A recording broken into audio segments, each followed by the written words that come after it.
25 years of media excellence tonight on Joy News Prime. Distressed students in Chinese city of Wuhan, where the novel coronavirus broke out, say they're running out of food supplies and protective equipment. Meanwhile, Minority spokesperson on Foreign Affairs Samuel Okujeto Ablakwa makes fresh case for Ghanaian students to be brought home. Virtually every country around them has evacuated their students. Libya has done same, Mauritania, Egypt, Tunisia, Morocco, Kenya, they've all evacuated their students. It appears only our students have been left to their fate. We'll interact with a Ghanian PhD student who says some Ghanaian students are having a mental breakdown. Also, Speaker of Parliament Professor Michael Quay declines request by Asin South MP Reverend Ntim Fojo to set up a parliamentary committee to investigate the Airbus scandal. And in business, Ghana loses out on leadership position for Continental Free Trade Secretariat as 3 African diplomats head for the final selection.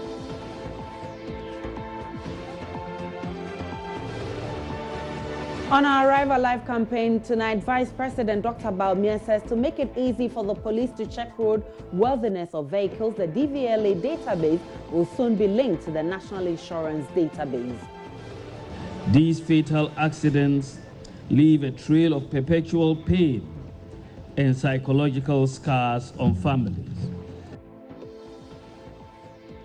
All of these plus many more coming up shortly. To viewers who are able to watch us live because we are free to air, we say welcome to the most credible news source. My name is Aisha Ibrahim. We're live from our studios in Kokomlemle on digital address GA 0992539. Also on Go TV channel 144 and DSTV channel 421. Please stay with us.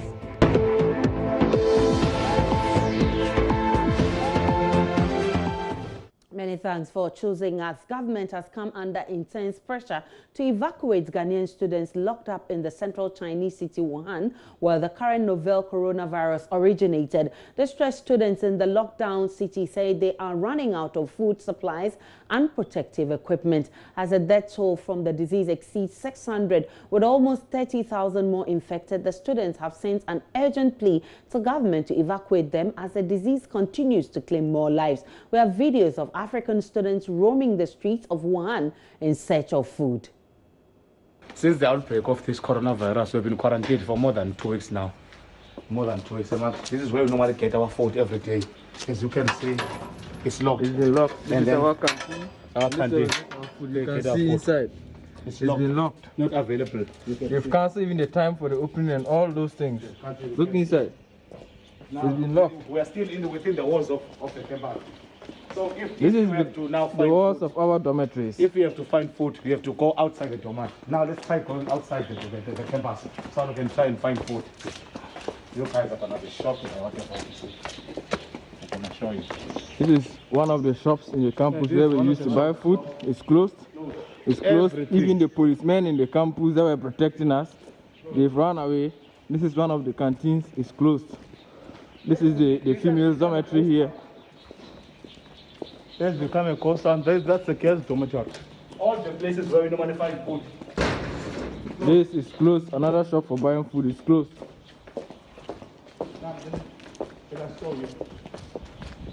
Now we have to come outside the walls of the So, campus. meaning we have to come outside of the walls of the school to get food. That would be the most sensible way. This is a house for people. It's closed. And now when you try going outside the walls of the dormitory to buy food, Are you saying locked? What is written here? He's saying notice. closed. It's closed. Locked. He's saying to all international students. Let's now cross over to Wuhan and speak with the Ghanaian PhD student Michael Adani, who joins us via Skype. And how are you and other Ghanaians faring? Good evening from Wuhan. I'm doing well by the grace of God, and I can say that everyone here is good. Just that the situation here is not something to write home about. I wish I could sound more positive. So far, what kind of aid have you received? So far, we have received some financial donation from the government of Ghana through the embassy in Beijing. and we are still planning on how best to use it to buy the basic necessities and how we can get it to our members, because transportation is a challenge. And also, nobody wants to go out for the fear of risking possible infection by the virus. So that is the challenge right now. Now, I want you to paint a picture of the situation in which you are in right now, and tell me what the embassy in China is saying. So the situation in Wuhan is such that the entire city is shut down. The transportation network is not working. People are not allowed to meet at any point. Even birthdays are not allowed to be celebrated. So we are basically under house arrest. You only go out as and when necessary. You may even meet the police on the way and they'll ask you why you are outside. So basically we are in our room 24/7. And how about provision of basic necessities? I'm talking about food, I'm talking about water, and all the groceries that you may need to keep you alive. Okay, so some of us happen to be in a university whereby they assist us to get some of these basic necessities. But this is just like 2 out of the over 20 universities our students are in. So some of them basically have run out of groceries. Some universities have advised their students to boil water to drink. And the city we are in, one of the major problems here is water pollution. We've all heard and seen it. The water here is super polluted. So even after boiling it is not safe to drink. So we are faced with a situation whereby you either stay in your room and starve to death, or you go out or risk your life for possible infection. How are students coping right now? My sister, it's not easy. We receive distress calls all the time, morning, afternoon, evening, after midnight. People are experiencing mental and emotional breakdowns. We've had several occasions where especially the ladies among us are experiencing panic attacks. Yeah, so we are doing the best that we can. Now, some of us are into ministry. We are providing pastoral counsel. We are trying to be each other's keeper. We even make arrangements whereby some people in campuses with extra food are able to share with our police. But we don't know how long this is going to last. This is not to sound ungrateful. The money the government has sent, we could have used it maybe remedy the situation to a point. But as you understand, we cannot go out. There are only few shops that are open in a city of 11 million people. And we are advised to avoid crowded places. So when you get to even the supermarket that are open, the queues there alone are very long. And nobody wants to go and join such a queue. Because the disease or the virus is spreading very fast in Wuhan. Now there are more than 20,000 infections in Wuhan alone. And we've seen cinemas being converted to clinics, indoor stadiums being converted. We cannot say a lot of things because of it in China. So we feel like the government has trapped us because they know the environment that we cannot really describe the situation. We risk being arrested. We risk detention. We risk being not allowed to enter when we want to come back and complete our studies. So we are pleading. The embassy is doing the best it can. The ambassador is in charge with us 24/7. But the final decision rests with the government back home. So we are pleading to the government, His Excellency President Anakufa, the Speaker of Parliament, the Council of State, the Chief Justice, the religious and traditional leaders, they should come to our rescue. Because the situation here, my sister, I wish I could sound more positive at the leader, but it's not easy.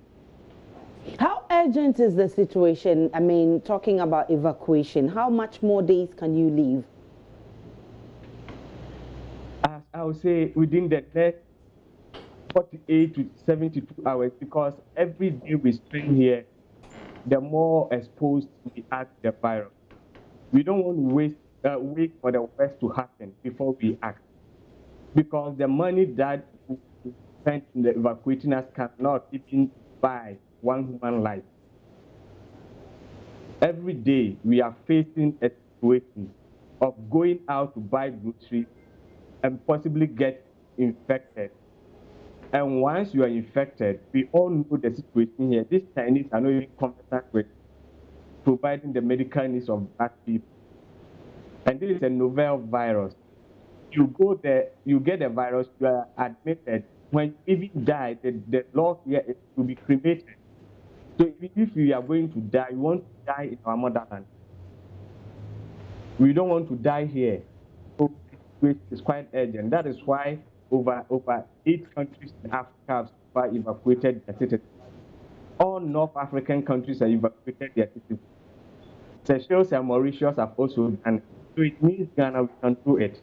The situation is urgent. That was a Ghanaian PhD student, Michael Adani, explaining how stranded Ghanaian students are currently in Wuhan. And Parliament Minority Spokesperson on Foreign Affairs, Samuel Okujetu Ablakwa, is calling on government to immediately evacuate Ghanaian students in Wuhan, China, over the coronavirus scare. He wants the Foreign Affairs Minister summoned before Parliament to outline measures being put in place to bring them home. Majority Leader Seche Mensah Bonsu assured government is taking the request seriously. Right, Honourable Speaker, I know that this week the House received 2 briefings from the Minister responsible for Health and the Deputy Minister for Foreign Affairs.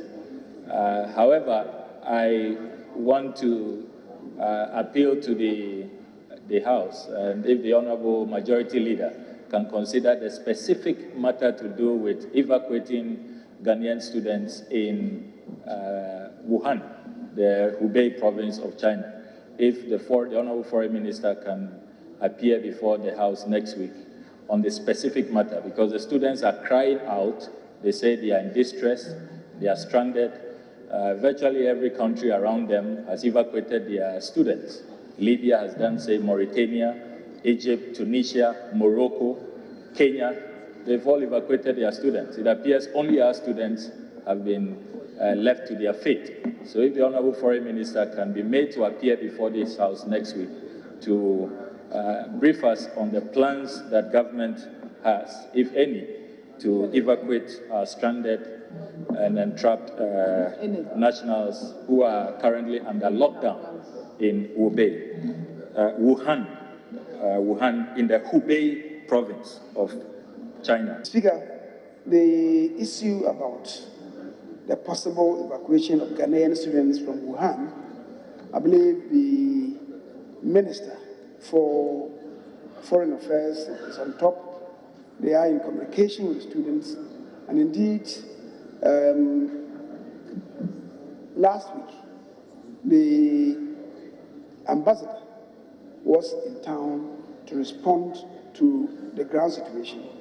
The embassy officials have a representative in Wuhan and is monitoring on a daily basis what is happening there. So I believe Ghana is on top of what is happening there. Of course, situations could change overnight. And for the time being, I don't think that it requires the minister to come to brief us. But of course, if the situation deteriorates and she has to come, we'll make provision for that to happen. Away from Parliament, a 35-year-old man who defiled and impregnated his stepdaughter at Mankranso in Ashanti region has been slapped with a 20-year jail term in hard labor by the Tapa Circuit Court. The victim, who is now paralyzed after giving birth, is struggling to survive a harsh rural environment with like to eat. Abubakar Siddiq pleaded guilty to a charge of defilement and sought to suggest to the court he had mistaken his stepdaughter for his wife. The court heard how Sadiq had repeated sex with a 15-year-old physically challenged girl I call Abna in this report. She now lies on her belly with her baby on a mat made of dirty clothes. Abna can hardly move and is unable to ward off flies which swam over her lower body. Sadiq was arrested by Mankranso police after going into hiding for months. He was arraigned on Thursday, convicted on his own plea and sentenced to 20 years imprisonment. Presiding Judge Her Highness Gwendolyn Owusu said she couldn't listen to his plea for leniency when the victim of his crime is in a helpless situation. He later told Love News he is sorry. And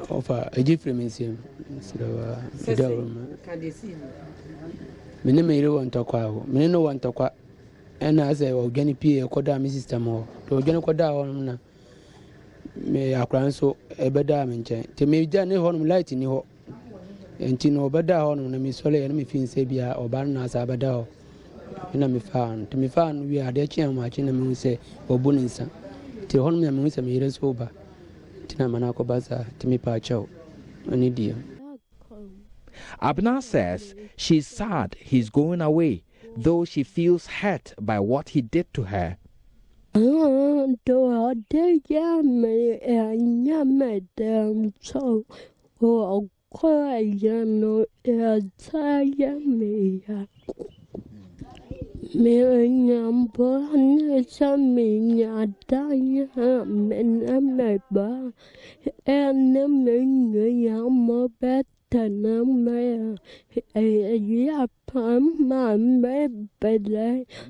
some food and other items to the family.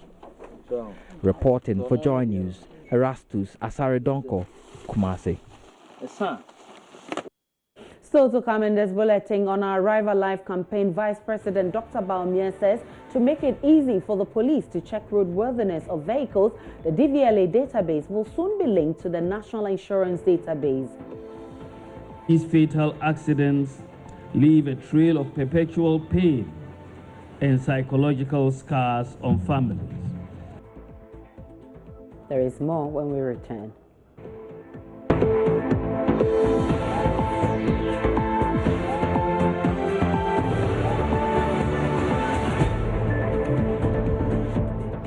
Many thanks for staying with us. To the rest of our stories, Director of Urban Roads, Abbas Awolu, says some traffic lights are dysfunctional in parts of the country because vehicles rammed into them. Speaking on the Super Morning Show with Daniel Dazi, he also listed theft as part of the reasons some traffic lights are not functioning. We'll hear from him as part of our Arrive Alive campaign to stop the carnage on Ghana's roads. But first, Maxwell Agbagba has been monitoring the situation at the Fanofa intersection very close to Aveno, where the traffic signals have stopped for days after a road crash. The MTTD officer here tells me that he is unable to sometimes even go and get water because of the possible crashes that would happen if he leaves here without his direction.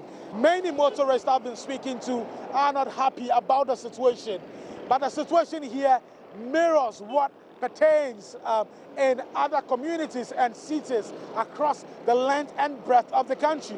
It is very dangerous. As you can see, the vehicles turning from Joy FM Road, cutting into the main circle road. You know, always policemen have to stand there and be directing them.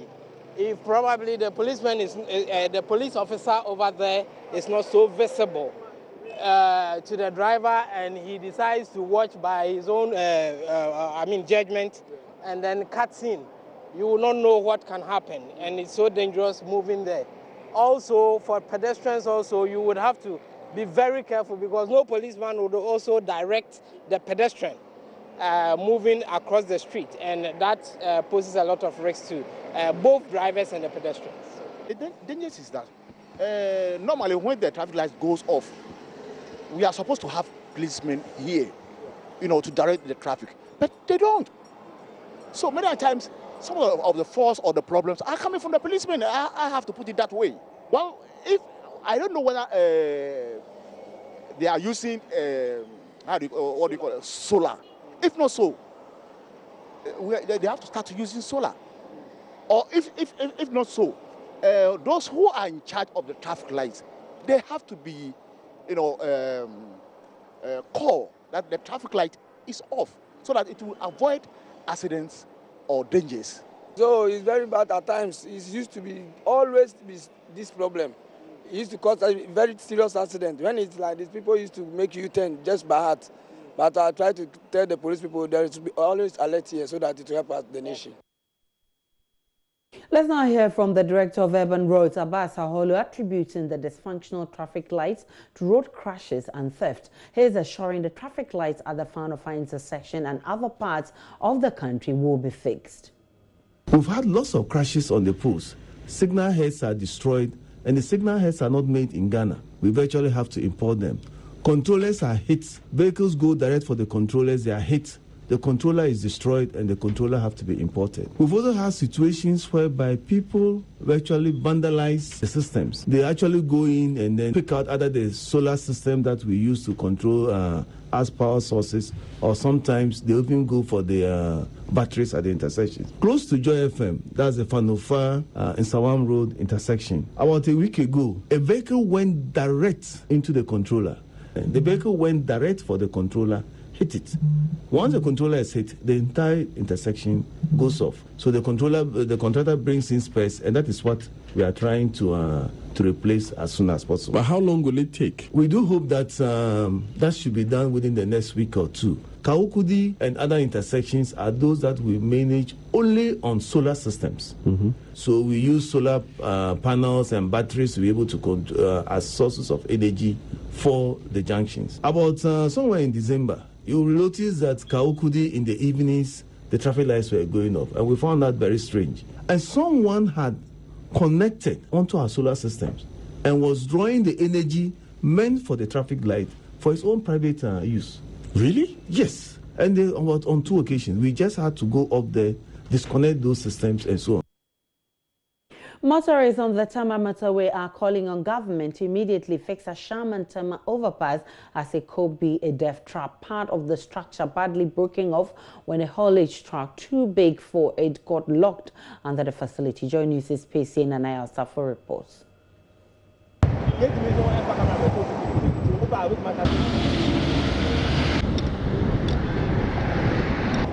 The Ashaman Tema overpass is used by hundreds, yet poses several risks to lives and is in need of repair.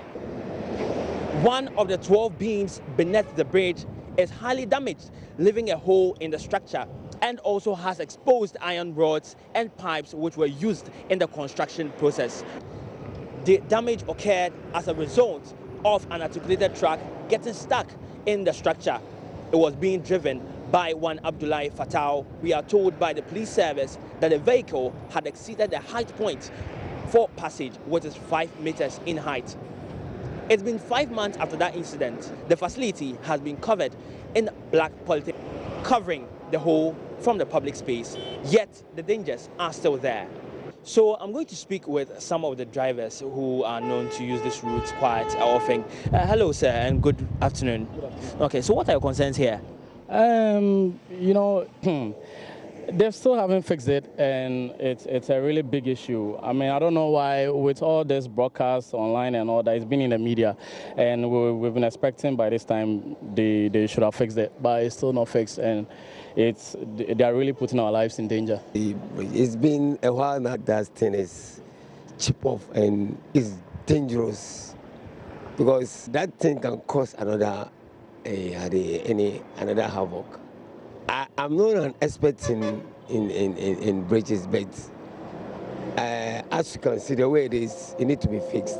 Ghana, we have that culture of if something goes spotter, it takes a while for them to maybe I don't know whether they want something to happen, another thing to happen before they come to fix it. But do you feel safe as a driver driving around here just like that? No. I don't feel safe. I don't know. Maybe there might be some defects on it. Anything can happen. So I'm a taxi driver. Now, offer had the piano. Senya DGT. That's all saying. Me fa had the piano. Senya didn't tell you the every say me hwenia. Idea sia ya. Eyehu. Every say wonna move ahead ne so kra na. Wouldn't so we crash so. In case of anything, we are betting Siama Ebia will be nam from where the problem the baba. Other said young should be an accident in the and yet, as I mind the building, which may be farmer. By the Ubia mechanic be answered, and when somebody at the idea, Akataso, Senator will be able. Miss Renner say, I mind ready. You couldn't go to him. Omrano on my boy, Senator, and I'm sure you'll be see. There you have it. These are some concerns of drivers in the area here, Tema Ashaman Overpass, complaining on the poor state. As you can see there, the roads there are quite exposed, and in fact they are dangerous. The integrity of the structure here is severely compromised, and they are calling on government and authorities of the state to come aid them as soon as possible before anything happens. Joy News was at the MTTD offices of the Ashaman Police Service, and they have declined to comment. But they've told us that investigations are still ongoing with the driver who caused that breach 5 months ago. PSA Nana Yaosafo, Joy News. Now, Vice President Dr. Mahamudu Bawumia has described as alarming and regrettable the rate at which the country is losing its human resource to road crashes. He has therefore charged the police administration to step up its mandate to prevent the rampant carnage that leaves psychological scars on the minds of families. Dr. Bawumia, who was speaking at this year's Wasat ceremony at the police headquarters in Accra, says government is playing its part by working to link the DVLA database to that of the National Insurance database to make it easy for police to easily check the roadworthiness of vehicles. Many families are still dealing with the psychological scars following the killing of their loved ones in the recent road crashes. Vice President Dr. Mahamudu Bawumia has therefore called on the police administration to do more to end the carnage. The rate at which Ghana is losing invaluable human resources and properties to the continuous carnage on our roads is very alarming and regrettable. Road accidents have almost become the order of the day, seriously damaging families, homes, organizations, and national productivity. These fatal accidents leave a trail of perpetual pain and psychological scars on families. The government, security agencies, and the general public have key roles to play to nip this tragedy in the bud. As the lead internal law enforcement agency, you should endeavor to prevent road accidents through effective enforcement and educational initiatives on the vehicle roadworthiness, overspeeding, and road safety practices. Government is also doing its part in the process of digitization in linking, for example, the National Insurance Commission database with the DVLA database. As the country prepares for the presidential and parliamentary elections in December this year, Dr. Bawumia has charged the police administration to deal decisively with persons who will try to create troubles before, during, and after the elections. Since the advent of the Fourth Republic, we have successfully held 7 elections to elect presidents and parliamentarians to steer the affairs of the nation without any major security setback. The success of these elections could largely be attributed to the effective operational measures put in place by the police together with other security agencies in the country. The year 2020 represents another litmus test to assess the democratic credentials of this country as Ghanaians head back to the polls. As expected, the international community will focus on Ghana to evaluate the credibility of the entire electioneering process. I want to assure you of government's commitment to a credible, peaceful, and transparent election to ensure that no life would be lost or maimed before, during, and after the electioneering process. Deserving officers were presented with awards in recognition of their work.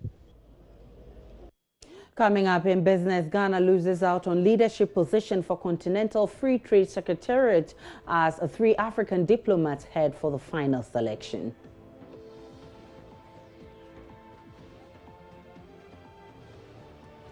You're still live on Joy News Prime. Remember, Joy News is now free to air. We are back in a jiffy with this business segment.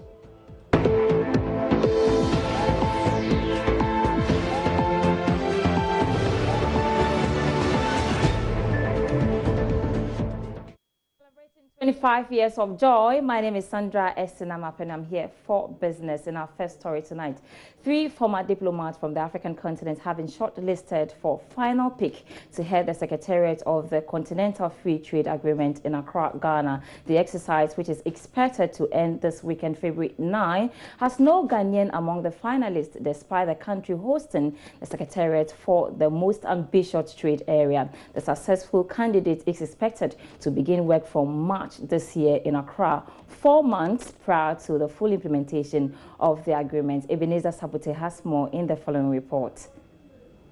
In all, about 121 applicants were received for the topmost position of the CFTA Secretariat.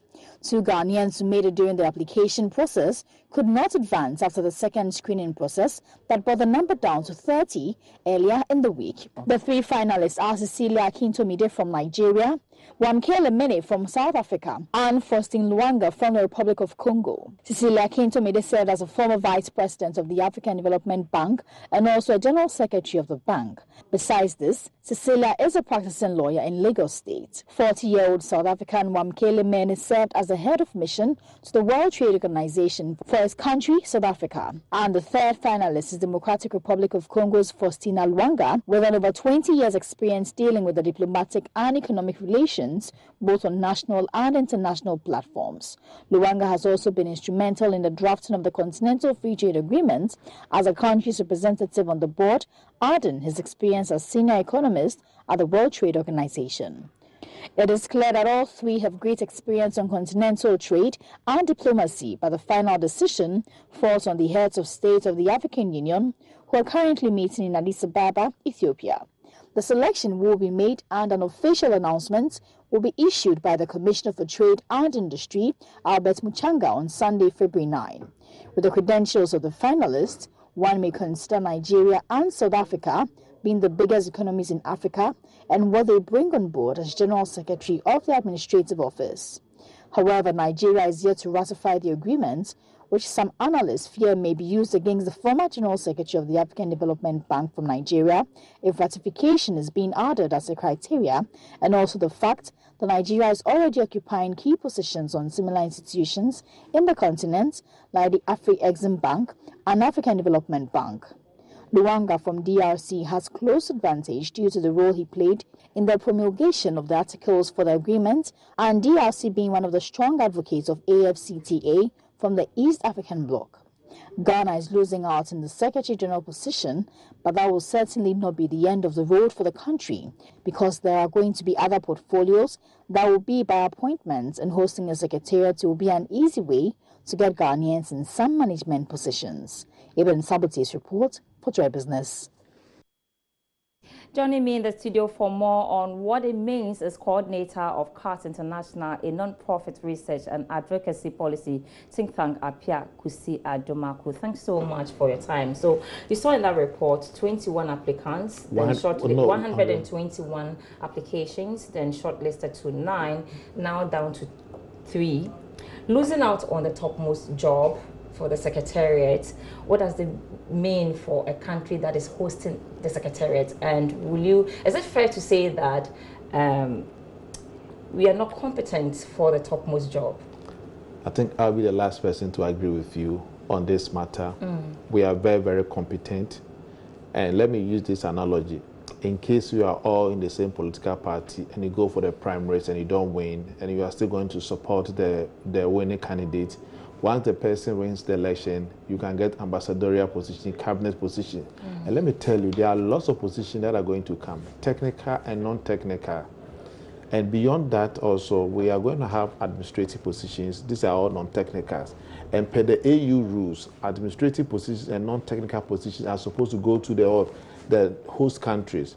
Because if you want to go and bring a secretary, which is not an extremely technical position from, let's say, Nigeria, once the person is coming, he's coming as an expert.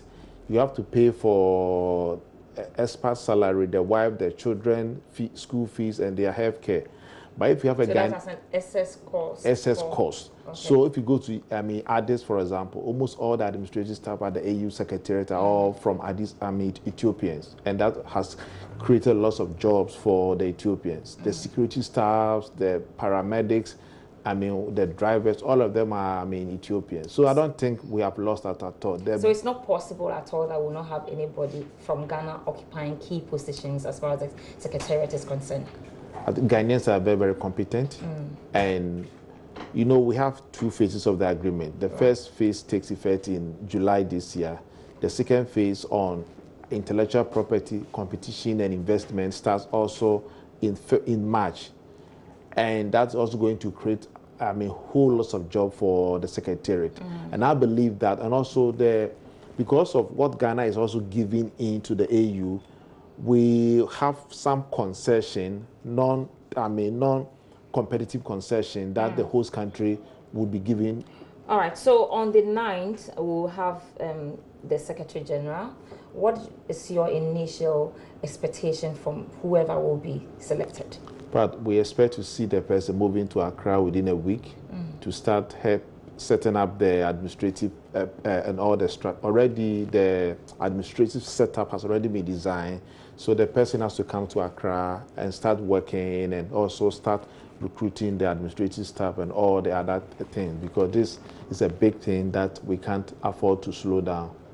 And then before I let go, we don't have much time before I let go of you. The absence of a common currency, how is that going to hinder the progress of the African Continental Free Trade Area? That's a very big question, and I think it's going to play a dominant role. But let me say that AU has started a payment system, which is being run by Afro-Asian Bank, headquartered in Cairo.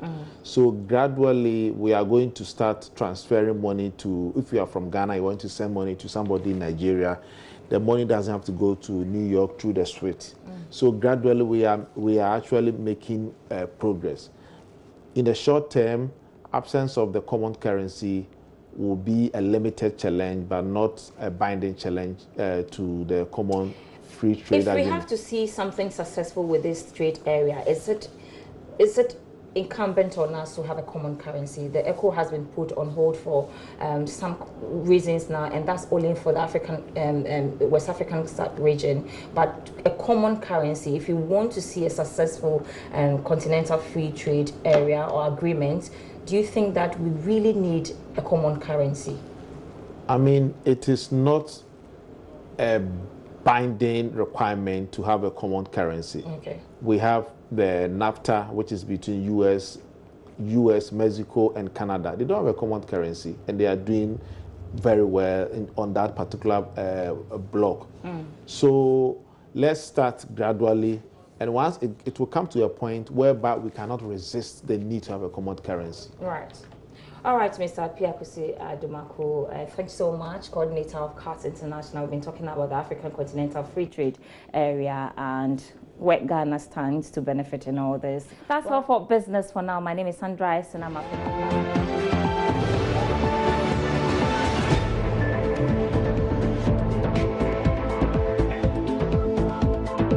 Welcome back now to the rest of our stories. A student suspected to have masterminded the fire that gutted Opon Memorial Secondary School dormitory has escaped from police custody. School authorities suspected arson by 3 unidentified students. The police has since picked up 6 students for investigation, but one of them escaped from the vehicle while on their way to the police station. Bekwai District Police Commander Superintendent Ebenezer Benson says investigation is still unfolding to ascertain the cause of the fire. Nana Senso Mensa has more. School authorities are awaiting final reports on the incident from fire service. However, they have cause to suspect blaze that ravaged the boys' dormitory wasn't caused by mere electrical fault as had been speculated. Intelligence gathered by police led to the arrest of the 6 students, one of whom bolted just as they were alighting from the vehicle at the police station. We'll bring you the full story after this break.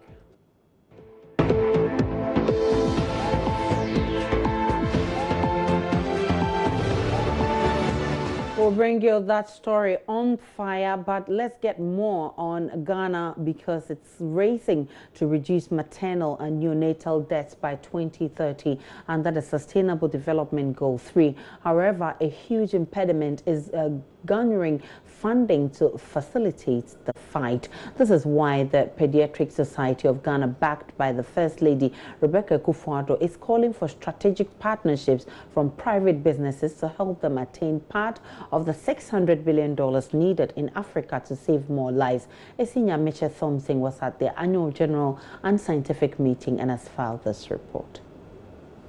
Ghana is struggling to achieve Sustainable Development Goal 3, which aims at reducing maternal and neonatal deaths. Maternal mortality rate, as estimated by World Bank as of 2019, stands at 308 per 100,000 live births. The number, according to Pediatric Society of Ghana, must reduce drastically. However, resources are needed. President of the Pediatric Society of Ghana, Dr. John Adebiapia, explains why inadequate health financing would affect reduction of maternal mortality. The goal is that at the end of 2030, we should hit a certain number. Our challenge is that the rate at which we are getting it done is a bit slower for our liking. And taking note of that, we realize that we will need to do a little bit more, collaborate, work with others, and ensure that together, as the saying goes, we can achieve more. That's the main issues when it comes to the Millennium Development Goals in a Sustainable Development Goal. First Lady Rebecca Akufo-Addo called for a consolidated effort by all stakeholders to save children and their mothers, while pleading with benevolent organizations to contribute to attaining the 2030 target. Strategic partnerships provide access to additional resources and enable us to reach more children. Strategic partnerships also generate new ideas and allow us to venture into unexplored terrain. Building partnerships also makes us stronger as we combine and strengthen weak elements in the chain, contributing to the robustness of the strategy that eventually will benefit children in Ghana. With the help of private businesses, Ghana is likely to raise part of $600 billion needed in Africa to save mothers and children. Esinya Mitchell Thompson for Joy News.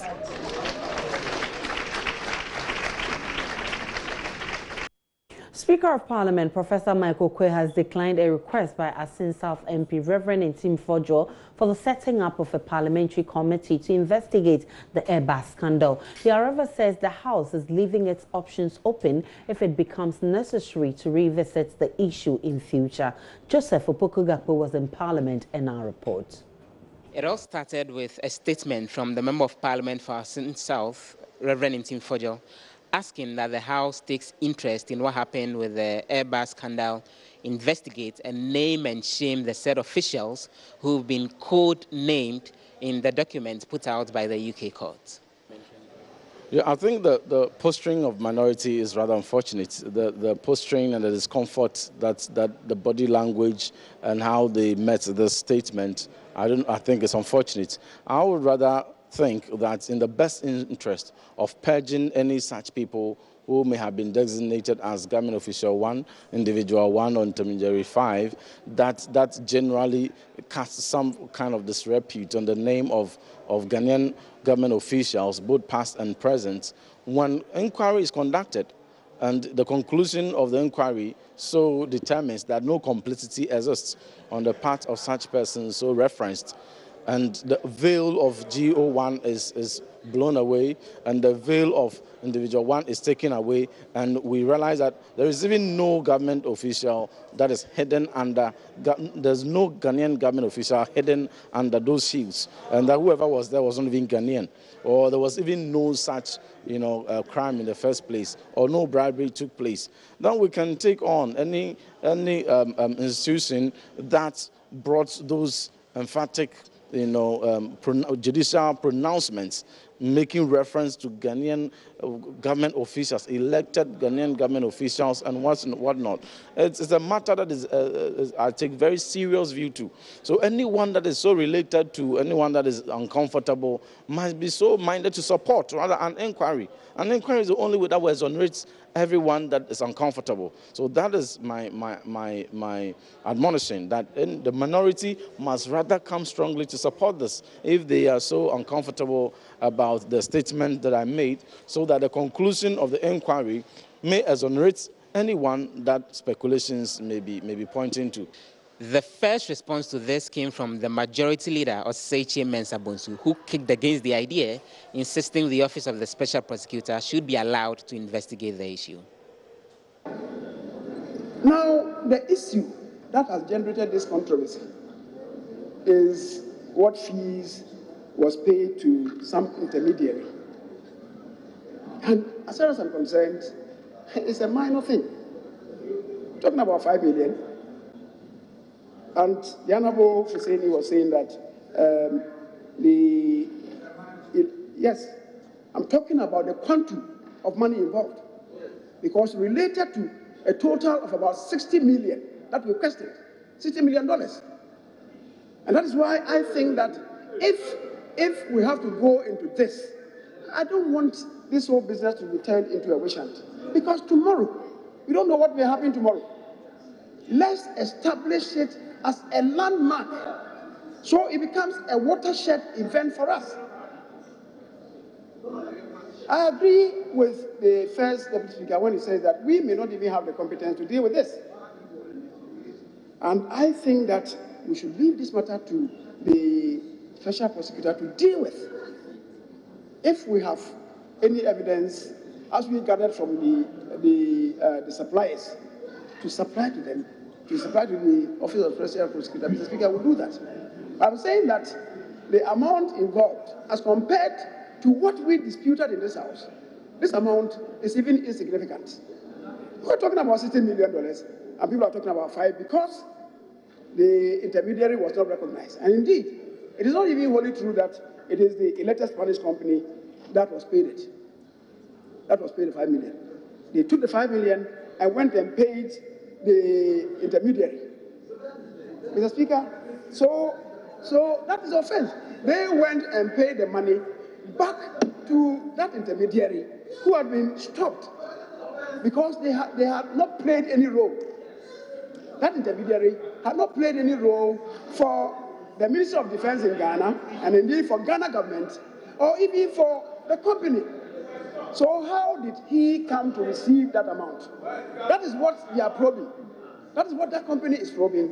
And the courts are saying that that is bribery. But the cost of the aircrafts, the Speaker, should concern us as a nation. And I'm saying, ultimately, the Embraer 190 was not delivered to Ghana. The Speaker, some amounts were paid, they were advanced, the people said we defaulted, and then what happened to the amount that was paid? These are matters that should concern us as a country. And that is why I think we should leave this matter to the Office of the Special Prosecutor. Mr. Speaker, I don't want anybody to blanket himself with a political party position. It don't help this country. You might have been the Minister for Roads and Highways. You had nothing to do with it. So regardless of the fact that you are the NDC, if somebody in the NDC, assuming that that offense was committed, right, committed an offense, you will not have anything to do with it. That's why I'm saying that let's not blanket ourselves with political parties and allow the people to steam in their own juice and roast in their own frying pan. Let the investigation be conducted. Let the truth come out. As I'm saying, it will benchmark the activities of us, even here in Parliament. Because, Mr. Speaker, Parliament should not be turned into a conveyor belt. Parliament should not be turned into a conveyor belt. If matters come before us, let's deal with it. Let's deal with it so that years ahead of us, when we are not in this house any longer, it will be said of us that when we were in this house, we did or sought to do what is right for God and country. At the end of the day, the Speaker of Parliament, Professor Michael Quay, ruled that for now, no such parliamentary inquiry will be set up, but insisted that this is something that the House can return to going into the future.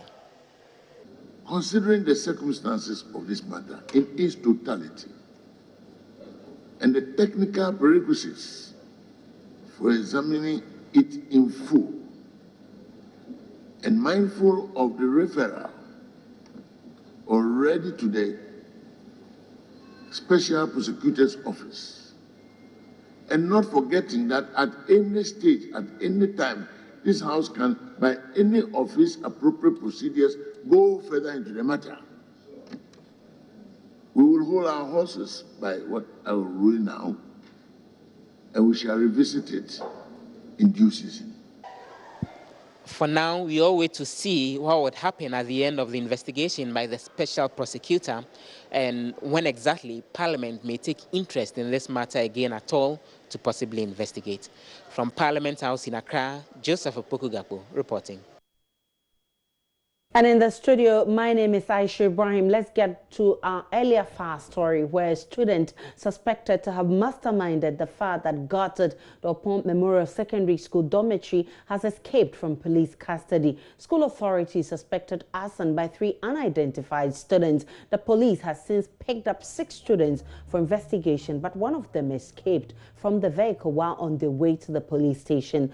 Bekwai District Police Commander Superintendent Ebenezer Benson says investigation is still unfolding to ascertain the cause of the fire. Nana Sensumensa has more. School authorities are awaiting final reports on the incident from fire service. However, they have cause to suspect blaze that ravaged the boys' dormitory wasn't caused by mere electrical fault as had been speculated. Intelligence gathered by police led to the arrest of the 6 students, one of whom bolted just as they were alighting from the vehicle at the police station. Superintendent Ebenezer Benson is Bekwai District Commander. Yes, one of the students who was mentioned, when we picked him along coming, he escaped, indicating his role in it, but we are still looking for him. How did he escape? When they got to the police station, about getting that from, normally it's the school car that brings them.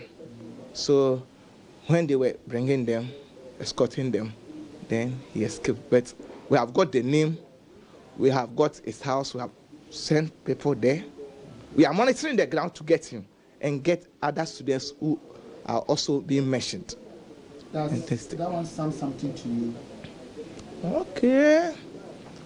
It's when we get him and we interrogate him, it's then that we'll find out whether he played a role in it or not.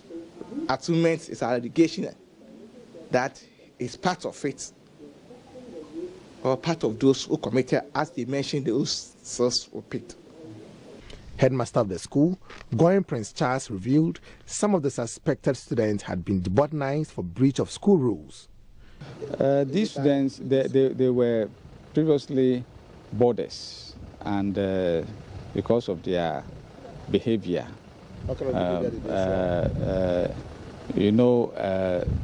the rules of the school, they have to follow the rules of the school, but looking at the way they were always breaching on the rules of the schools, we made them face the disciplinary committee, and upon recommendations, they were deboardized. So as per the time the incident happened, they were all day students.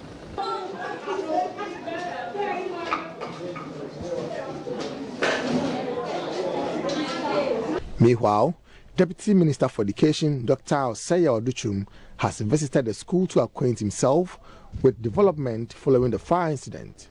He assures of immediate action to address the congestion due to limited dormitory facilities in the school. Through the process now with the procurement process to make sure that we can bring a contractor here immediately to complete the uncompleted structure, which we believe will relieve them of any congestion that they may be experiencing now. So we'll go there and see the building that we intend to finish for them. And we're appealing to the law enforcement agencies, together the fire department, the first responders, to work with Ghana Education Service to bring a lasting solution to this challenge. I'm very hopeful that they will do what they need for and make sure we can bring to an end this number of fires that we are experiencing across the country. Whether it's arson or electrical, whatever it is, we want to get to the bottom of it and make sure that we can stop this. The good news is that headmasters like the one you see here across the country are very creative. They find means sometimes to do the impossible, and that's exactly what the headmaster. For Joy News, Nana Asensu Mensah, Kokofu. Well, it's live on Joy News Prime. When we come back, we have editorial. Araba Kumsin is standing by with that.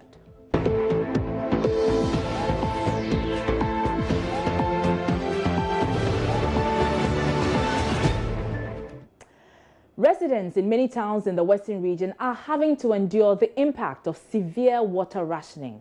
Of course, on the surface, it is regarded as a common phenomenon because once in a while, the taps run dry and we are forced to consume a smaller quantity of what we usually would.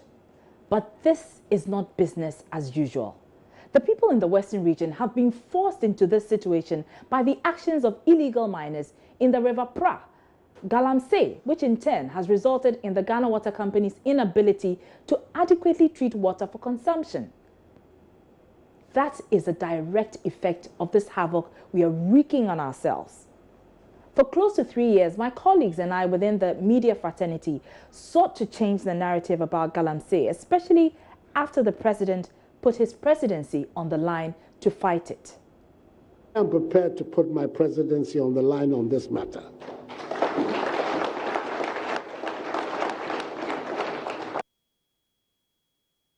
We all galvanized into action after the Interministerial Committee Against Illegal Mining was put in place.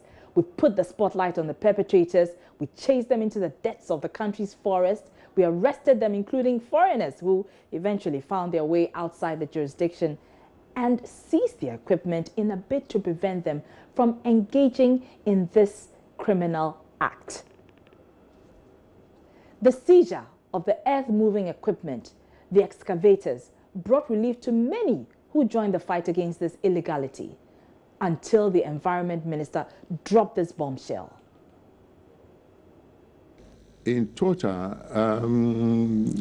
right now we have about 140 or so in our custody. We were told that 500 had been seized and given to the district assemblies and so on. Because that was the official figure put out at the time. But later on, when we went out to check, the number was far lower than that. What was the number at the time? I can't tell exactly what, but it was far lower than the 500 that was initially declared. We sent people out there to talk to the district assembly, and we got Vanguard involved, and most of them had disappeared.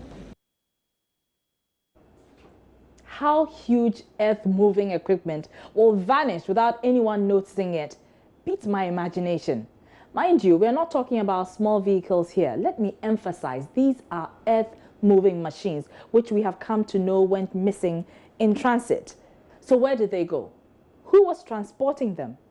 Listen to what a member of the small-scale miners had to say on the matter. We had a lot of information from the chairman of those districts that most of these equipments that were seized, about 2 of them, they've seen it back at the Insuta Forest Reserve working. And it's been given to one guy called Abanga. So we asked, who is that Abanga? In the process, the excavators got bent by the forest guards there. So we realized that within the transporting those excavators from the various wings, they don't get to their final destination. It gets missing within that. So the whole issue of not knowing where the excavators are, that's why the concerned small-scale miners are saying that they know where they are. And it's true. Those excavators, majority of them never find their way to where they are supposed to go to. So is that to suggest the committee was making mockery of the efforts of those who were truly fighting this menace? Until this matter came to the media and sparked national outrage, no one had been held accountable for these missing excavators. Only after public pressure increased that government had its NPP Central Regional Vice Chairman, Eko Ewuzi, arrested with the promise of retrieving the other machines. We have started retrieving them. So how many have you retrieved so far? I can't give you the exact number, but I can get it for you tomorrow. But you know you're retrieving, but you can't tell me how many you've retrieved so far. Yeah, retrieved. Yeah, but if you have, I mean, you should at least tell me at least one or two, and where? Yes, since we are dealing with figures, I don't want to come out with a figure that I'm sure. Oh yeah, we went to Abole Manso, Amansia West or so. We retrieved 3 there, then we retrieved 1 from Shidim, that was at the Hafo area. So what was the committee doing all this while? Why did it take months before an investigation was launched into this? Clearly, someone did not do their job. And this demonstrates the lack of commitment of those in who we put our trust in fighting this menace. We demand that whoever is complicit, whoever's name has been mentioned, even the top officials in government, be investigated. Punishment must be swift if they are found culpable. There are many who are skeptical that we will see the real culprits actually being punished. It is, after all, an election year. Will the president bow to threats of voting against his party? That I'm saying for all say, pass me say me babe, dim rano so on so na election I be. MPP for who become. But they hear me say me the Nyankopon aka kire me say e hia say me ba be ye. I don't hear me. Na me ba be ye nsese ya. Ebe bo ma no nkoso. I don't hear me. Nya election asem. We will be watching, but for now all we can say is, Mr. President, put your money where your mouth is.